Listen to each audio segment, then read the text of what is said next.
Hello, and welcome to our series, Career Resilience, where we talk with people about their career path and their career journey, and maybe we can all learn from each other. My name is Jann, and I'm a human resources professional in London, Ontario, Canada. I work with Keast LLP, and I work with my clients to help them with the HR side of their business. We hope that you will enjoy these discussions with real people about real challenges and real working life situations. Welcome. Welcome today to our session where we get to spend some time with Terry Zavitz. Welcome, Terry. Thank you, Jann. It's great to be here. It is so great to have you, and I'm so looking forward to our discussion today. Can we start with you introducing yourself and what you do for a living? Yes, I'm Terry Zavitz, and I'm the founder and president of Zavitz Insurance and Wealth that started in 1983.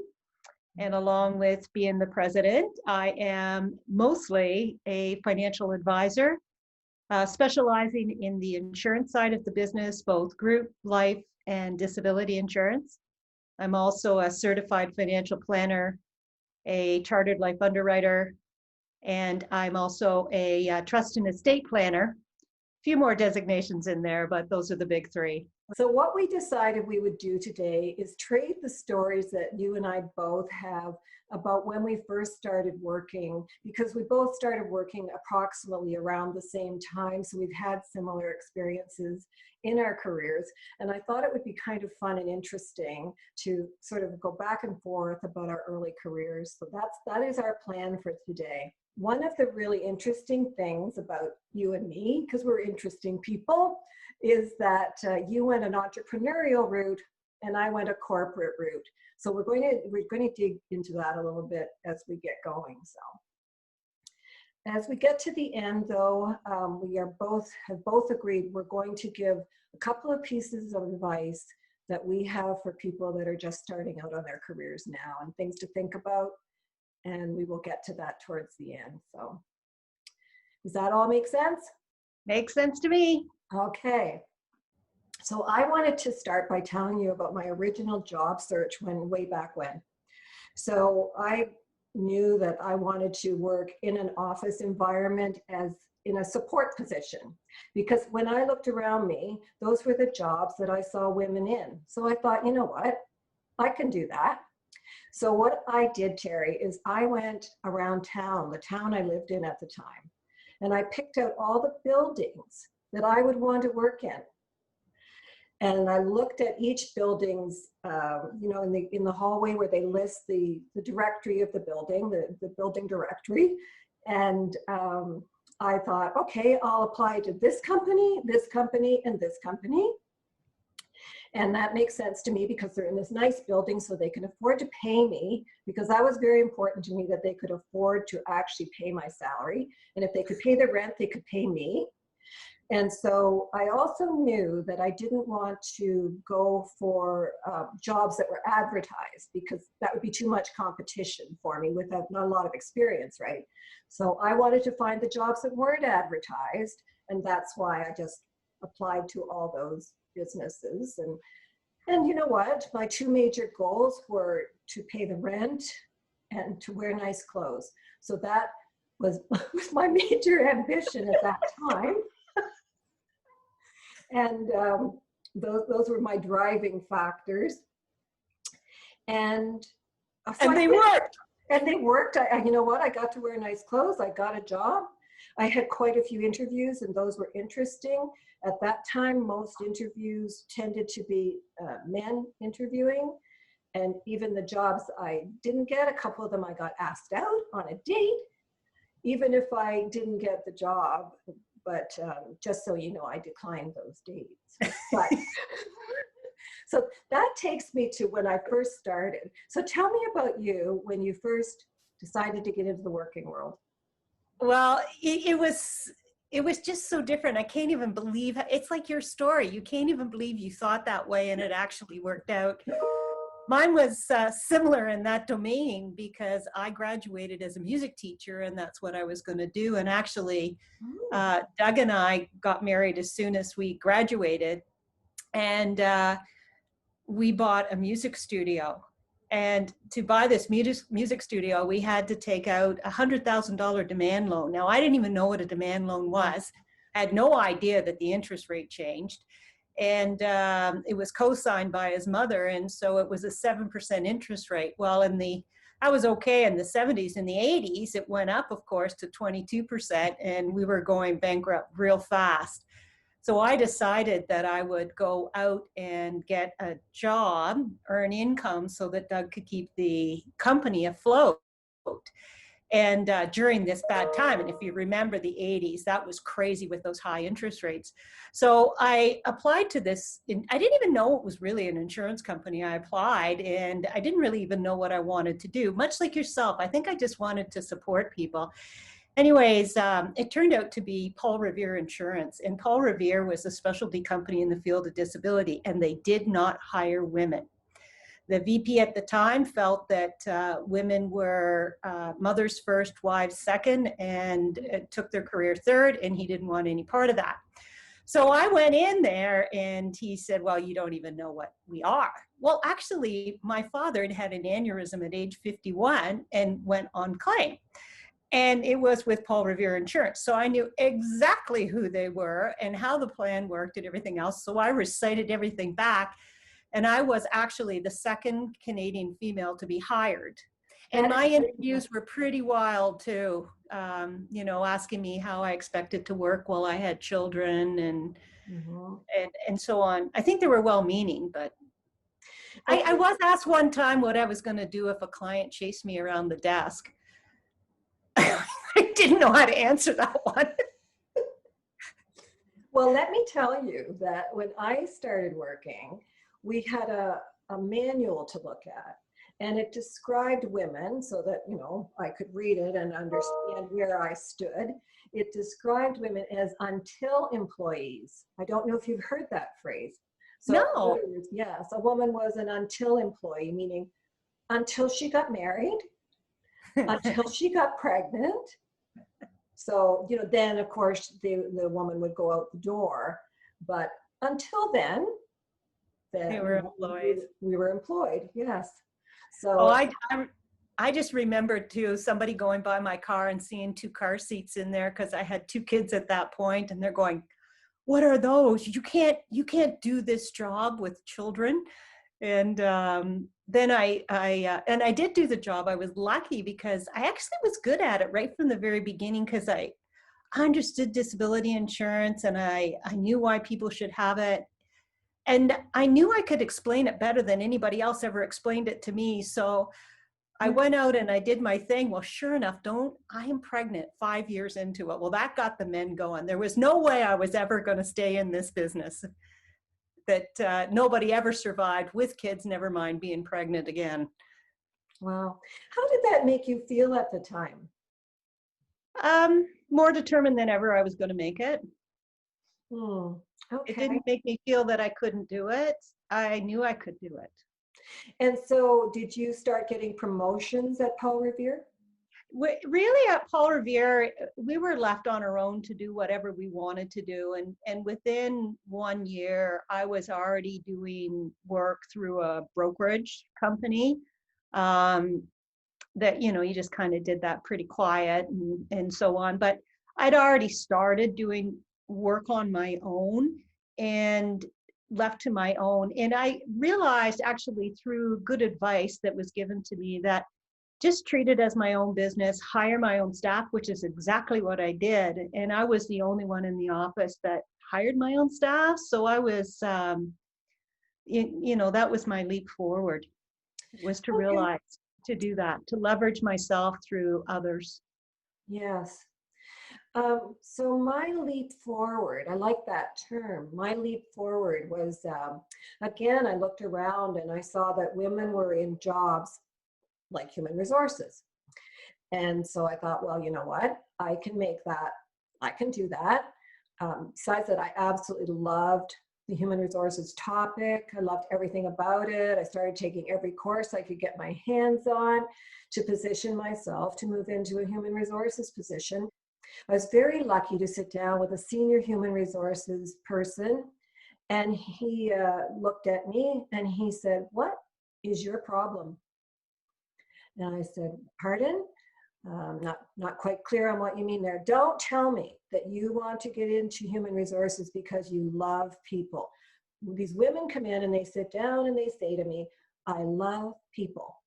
And I said, "Well, I love certain people in my life, yes, but I just find people problems interesting." And he said, "Well, all you are is a problem to me." And I could tell, even then, Terry, I could tell that that interview wasn't going very well. It wasn't. No, I didn't need anybody sitting there beside me to say, "This isn't going well." Yeah. And so, but I think like you, I was absolutely determined.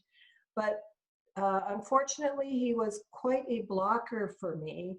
And I would see him at parties and he would say, you know what, you're the worst problem to come up for me, because I just want you to stay in the job that you're in. You're good in it. Just stay there and stop bothering me about this." And he would actually do odd things like at parties, spike my drinks and do really mean things actually that made me, as you said, even more determined to succeed. Yeah. And of course, eventually I did, but not at some cost to self-esteem through all that process. Yeah, there were moments where, people would say something, men would say something, and you're going, "You got to be kidding." But for the most part, because I was on my own, I didn't have to deal with it. Actually, Jan, I'm not even sure how you did it in the corporate world. I consider myself very lucky in the entrepreneurial world. And I've always questioned anybody like yourself who has been so successful in the corporate world, and then going, entrepreneurial on your own. Yes. But in the corporate world, you do have those blockers, and they come in various forms. Any blocker that I had, I could just kind of push aside or ignore, because my success, it was so easy to determine. It was all in the numbers, and Yes. I made them happen. So I was lucky. But like yourself, I will say, I understood that my Bachelor of Musical Arts was not going to get me into the business world. So I took course after course after course. I studied all the time. Yeah. And that was key. That was very key. But I don't know, like Jann, how do you even get through something like that? Well, The glass ceilings. if I think how you get through it is being strong during the day and sometimes falling apart at night. Mm-hmm. And in those days, we didn't have protections like we do now. And it was more freewheeling. There was, I was going to say more sexual harassment, maybe more overt sexual harassment, because certainly even nowadays there's enough sexual harassment to go around, and that's a whole other topic. But I think that in the end, when you're determined, and also I think the other big advantage for me was when I started taking all the courses and programs, I thought, I love every aspect of this. So I'm not going to let anybody get in the way of this plan. Right. And I think that's why I was able to I wasn't networked at all. I had no network. And nowadays, of course, we talk a lot about networks. Yeah. Did you have a network? No, I not a business network at all. And but I did have a bunch of very good friends, and it was a cohesive group, and we all did different things, and we met once a month religiously. It did not matter, what was going on in our lives, and we're still together to this day. So they were my salvation. At times I thought I was going to lose my mind over things that happened. And they were a type of group that there's no holds bar. Like, they were never condescending, or, how could you be working and have 3 kids, or all of that kind of thing, right? They accepted you, and they always accept each other. And that was my salvation. Were they mentors to you related to business? There were some that were very good in business. There one in particular, that's Michelle Quinton. Everyone knows, I think, that she's a good friend of mine, but she really helped me move forward, very supportive, and still is to this day. Mhm. So that group of people have been together for, so I think for my world, 32 years, and I was one of the later ones to come in. So Mm. they're still together again. But yes, she was a mentor. I think what I really learned from them is just acceptance for who you were. Yeah. And that's That, lovely, isn't it? To have. yeah, it was very important. I will say though, about 15 years ago, there was a study group that started, and it's just women, and they're all very successful women in the insurance industry, insurance and financial field industry.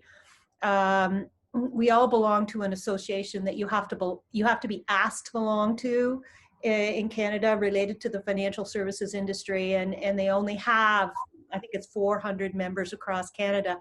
So we formed it out of there, and that group has been instrumental, and each and every one of them, and there are 6 of them, they are mentors to me. Absolutely. So Terry, tell me when you decided to go completely entrepreneurial and out on your own, because I'm just in awe of that.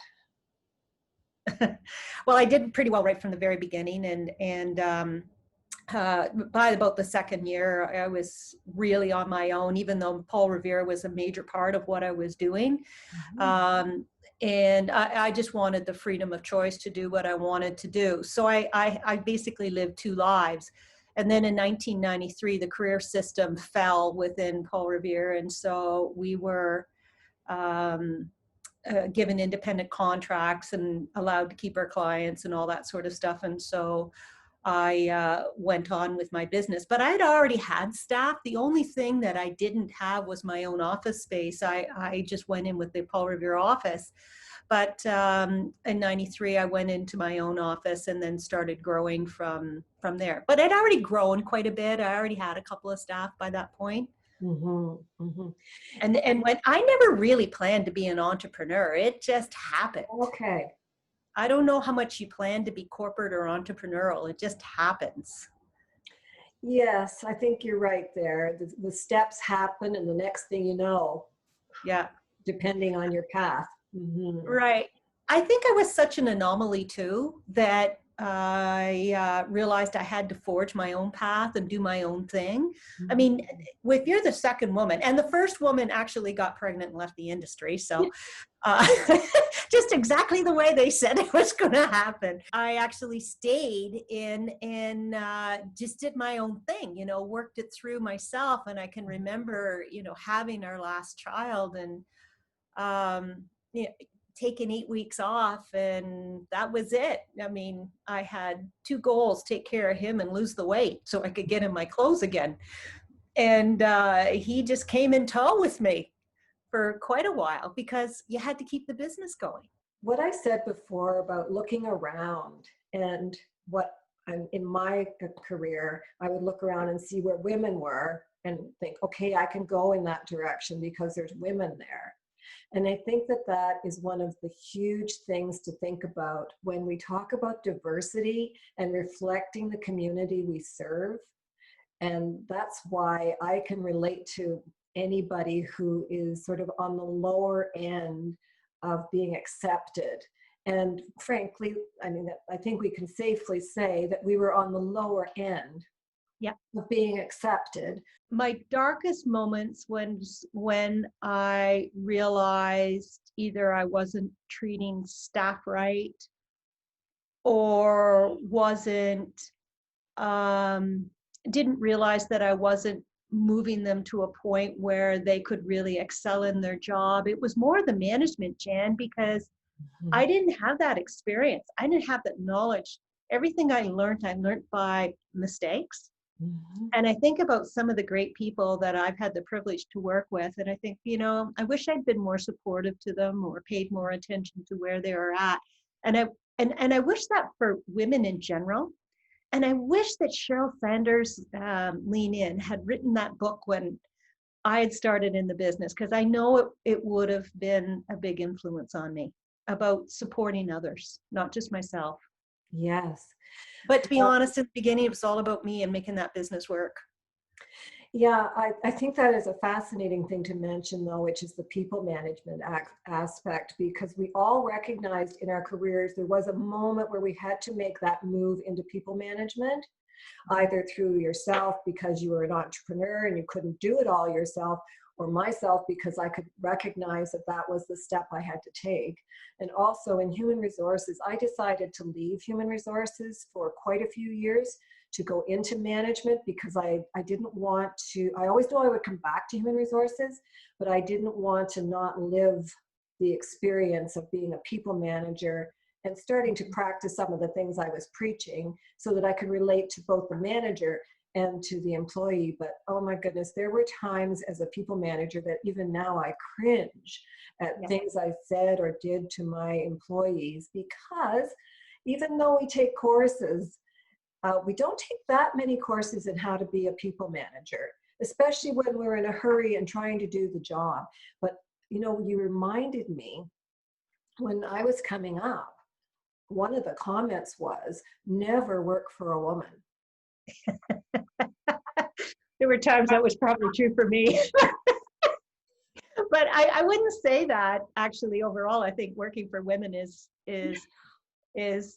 probably pretty good, and that all of us stumble, men and women stumble Yeah. as we get through our careers. And every day, you know, I always say I'm on this earth to learn something, so I'll do something that I'll learn from. But I don't know how you did it as much as you did it, Jann. I took leadership courses and learned to to understand that people weren't like me. That was a big revelation for me, that as much as I am a big sky thinker, that, you know, I can do anything and networking can hardly wait to do it, that there were people in this world that were total opposites, and that I needed those opposites to work with me because they had skills that I really lacked.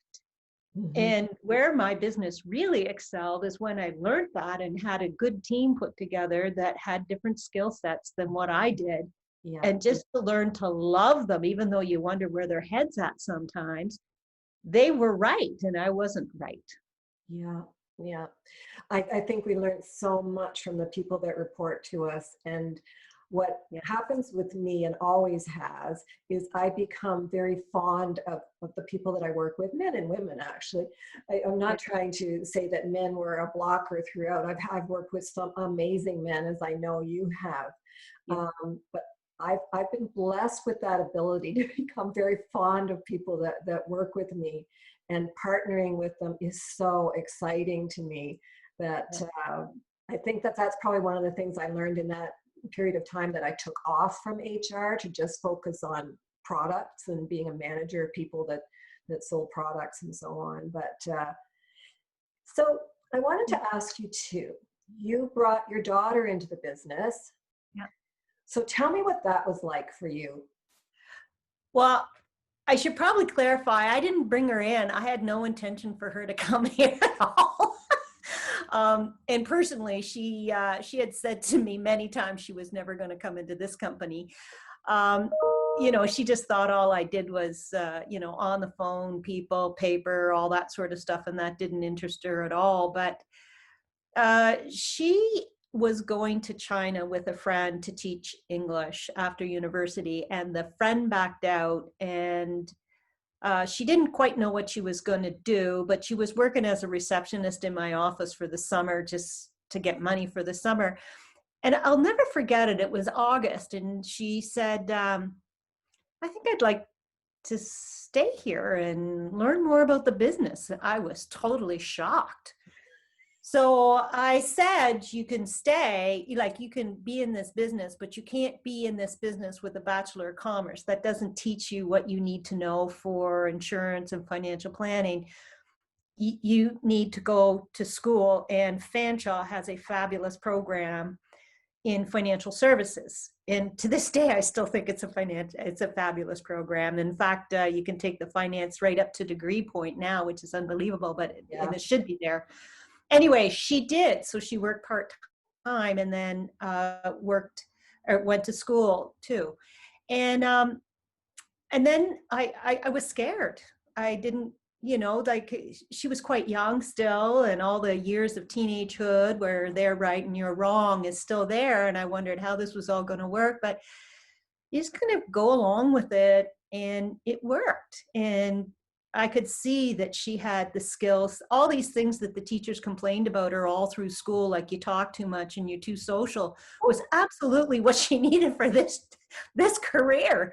And smart, and she knew math, and she knew business. In fact, she kind of came into it with more credentials than I ever came into it with. And I'm telling you, the first time she learned that I didn't have a budget, she was like, what kind of business are you running? And to me, if there was money in the bank account, that counted. That is a great story. Yeah. So you're scared. Scared is the word you used. Yeah, scared, because I knew that a lot of times it didn't work, that you can have a tough family dynamic and it can affect the whole family. And I never wanted that to happen. I never wanted to break up the family over a business thing. And I remember it was a turning point because we were just getting into working together, and I could see she was going to do very well in the business and that she loved it. And, I would say, people would say, oh, you're so lucky, succession, blah, blah, blah. And I'm saying, yeah, it'd be great. Like, I'll let her take control and then I'll act as CEO. And I was serious at that. And I had a person call me from Toronto, and he had been, he was the son, his dad, he went into his dad's business, and they had the most serious falling out ever. It took years of family counseling to get over it. And he called me, and just out of the blue, and he says, I want to talk to you. And one of the things he said is, don't say that you're going to let her, run it and then you CEO, because it means she'll never run it. And here are the things that you need to consider. And I got off that phone and I went right into Justine and I said, this is it. That, this fellow called me, and this is what he said to me. And I never want us to have a falling out like that. And this is what changes we're going to make. And we made them. In episode 5, I did chat with Justine, and I recommend anybody take a look at it. She's a very impressive young woman. She is, actually. Yes, she is. And one of the things that I really enjoyed talking to her about was the values and the integrity that you have built into the business, Terry. When I look back at both our careers, when you were starting out, if someone had said to you, this is where you're going to be several years hence, what would you have said? Oh, I wouldn't believe it. Really? I never. I knew that I knew that I loved the industry, and I knew that I knew fairly early on because I totally believed in insurance. I still do to this day. And financial planning and everything else. This has been a dream job for me. But earning money or having equity or being able to do what I want to do and all that sort of stuff, never would have ever expected it. I can remember I got my goals from, when I started in 1983, and I wanted to earn $35,000 a year. That was my goal. It's not really planned where your future goes. And I think that's a good lesson, isn't it, Jen? Because both of us experienced it, where we thought that this is what we wanted, or that this is what we should look at for a job. I think what really mattered, though, is that we were willing to try it. Yeah. That's one. Yeah. We were willing to pivot. Yes. Yeah. That's a second thing. We didn't take too much of the negativity inside us. Maybe it promoted us, made us go more.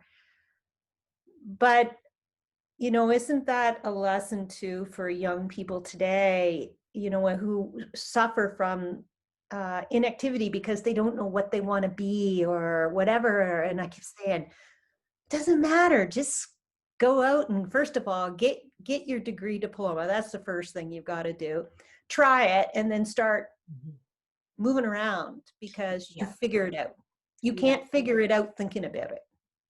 Well, that is so true. And I think that, does that come back to the complexity of now? Oh, yeah. It's complex now.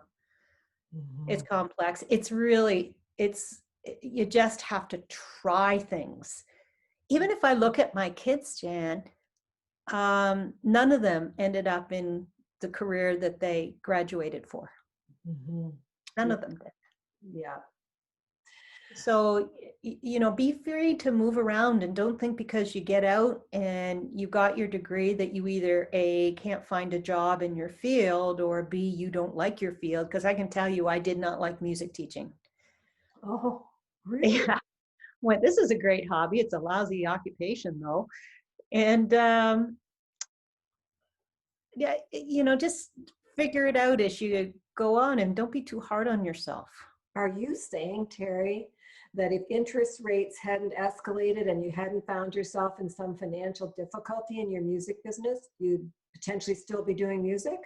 I can guarantee you I wouldn't be doing music. I didn't really love it. I love music. I Yeah. love kids, but Yeah. not necessarily teaching music. Yeah. That's It's a great hobby. Okay. So, Ms. Entrepreneur, what are two pieces of advice you would give to someone who was thinking of becoming an entrepreneur? Okay. So, Jann, you had told me you were going to ask this question. I couldn't pare it down to less than 5, so I'll go through them quickly. Okay. It has to be 5. So, Okay. 1, leverage yourself through hiring great staff. Can't be without it. Second thing, always have a coach. Always have a coach. A Jann or anybody like you, depending on what you're dealing with. Never be without a coach. I call it business therapy, and I've been in business therapy forever. And third, focus on the customer. It's always about the customer, and you got to judge in front of you. Did you focus on that customer? That's what matters. Fourth thing, put in the hours, unbelievable hours it takes, unbelievable. There is no 40-hour work week, and there never has been, and there never will be. So put in the hours. And the fifth one, I learned this later, pay attention to finances. I didn't for a long time. That didn't hurt me. I was lucky that way, but you come to realize real soon that the best plumber in the world can still fail in business if they don't get their finances in order. So pay attention to the finances. Wow, those are so good. Can we just go back? What was the first one again? Leverage yourself through hiring great staff. I think sometimes, I just wanted to key in on that one. I think sometimes that entrepreneurs start and they are the business. Mm-hmm. They're it, they're all of it. And at what point do you know it's time to bring in staff to start leveraging that staff? Before you need them. Before you need them. Each and every time you've got to forecast out as to where you want to be, and then you hire the staff to get you there. Because it's very rare that I've gone to a point where I'm going, oh my gosh, I need a staff. Or if I'm there, I'm going, darn it, why didn't I find somebody before this point in time? Because by that time you're too busy. You've probably already have something happening. Mm-hmm. But if I find a good person, I'm at the point now where I'll hire them, even though I wasn't even thinking of hiring them, if I know they're great. Mm-hmm. Mm-hmm. Okay, say number 2 again. Number 2 was focus in on the customer. Okay, I like that one. Is there anything you want to add to that thought? Yeah, just, ask yourself if you've done the right thing. That's always an important part, especially in my industry. Mm-hmm. Have you done the right thing? And you know what? A good business plan, like something that's going to make you a lot of money, such as tax shelters. Mm-hmm. If you don't think it's right, don't do it. Your reputation is absolutely everything. Yeah. Okay. Everything. The next one was? Put in the hours, and you know that one too, right? Yes. Yeah, there is no such thing as a 40-hour work week. That's true. As much as we talk about work-life balance, and again, that's a separate topic on its own, so we'll let that one go for this one. For this time, Terry. And your next Put in point, the hours, hire coaches, Jen, all the way along. I've had various coaches along the way. Let's say that I have a human resource issue. I need you. Let's say that I've always had coaches that help me with goals and objectives or how to get to the next level. The first coach I ever had was Dan Sullivan, and there may be a lot of people that know him in his strategic coach program, which is phenomenal. It's worldwide, and I was lucky enough to have Dan as my coach when he first started the business. But he talked about the ceiling of complexity, where the habits that you have bring you up to a certain point and then you peak. And unless you change those habits, you're either going to stay there or you're going to go down. So you got to change those habits so that you can go up, and then you hit the ceiling of complexity and so on. You don't have a coach to help you through that. It's going to be very hard to do it on your own. now there's an example of something I don't think existed that much when we were starting out. Oh yeah, I know. Yeah, it was a good learning lesson that as every time I got frustrated, I realized I'd hit the ceiling of complexity and I had to change the habits or change the company Yeah, or to deal with that. yeah. But I also mean coaching. Coaching Oh, isn't a big thing. it is. I really should have put it as number one. That's interesting. Yeah. Yeah, I think, and they're always expensive, by the way, and Mm. just pay the money. Yeah. Because even if you don't have the money, pay the money. Because of the ROI. You got her. Mm-hmm. You get so much more. It's so much more. Yeah. And I don't think I really even know another entrepreneur that's successful that didn't have coaches behind them. That's really important, I think, to reinforce. And as I said, when we started working, coaching and getting coaching or looking for a coach did not really exist too much. Mm-hmm. You know, you're kind of on your own to figure that out. So I think it's so valuable and incredibly important. And I'm so glad I asked you this question. Well, I just saying that I can remember first starting with Dan, and again, there will be a lot of people that know him, but I've had just fantastic coaches since I've been back and forth with Dan, but just a lot of fantastic coaches, and I'm never without one. But I remember the money that he charged, and I think it was $2,500 or $3,500 a year for 4 sessions. And I couldn't even believe it. Well, I hate to tell you what he charges now. And but you're not going to get a coach for under $350 an hour. I mean, you're just not going to get them. So pay the money. They're worth everything. The best athletes in the world become the best athletes because they have coaches. Yeah. Okay. Entrepreneurs, business people, people in the corporate world need a coach. Mm-hmm. Yes. Okay, what number did we get to? What was the next one? I put in pay attention to finances, watch your costs. Yes. Yeah, because you're so focused on doing your business yeah, that's always the classic, working in the business versus working on the business. Take your time, and I hate doing it, and I really complain when people will know it's year end around here because I hate it, and you can't delegate it out to somebody else, or at least I haven't yet. Yeah. Because I do pay attention to that, and I do pay attention to making of the goals and the plans and how the money flow will happen. So mine were to make friends in your environment, because corporate, it's important because there's a lot of people around to make friendships, because those people will cheer you on when you do well and be there for you when you don't have such a big success, or you're just feeling a little bit down, because you can be a bit of a number in a big corporate environment. So those friendships are going to be incredibly meaningful throughout the career. My second one, which is very today, is watch your social media and what you're willing to put on your social media in terms of your own brand. So if your brand is out there, then okay, that might make sense to have your social media a bit edgy as well. But just watch in terms of your customers and so on, where you want to position yourself on social media. That's a big one to me. I mean, there's 1,000 others, but those are the two that I chose today.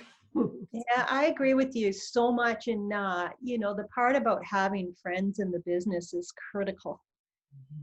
Like, they can do so much for you, and vice versa. Yeah, yeah. Right. So thank you for being with us today. I really do appreciate it, Terry. Well, thank you, Jann. It's been just a joy to speak with you today.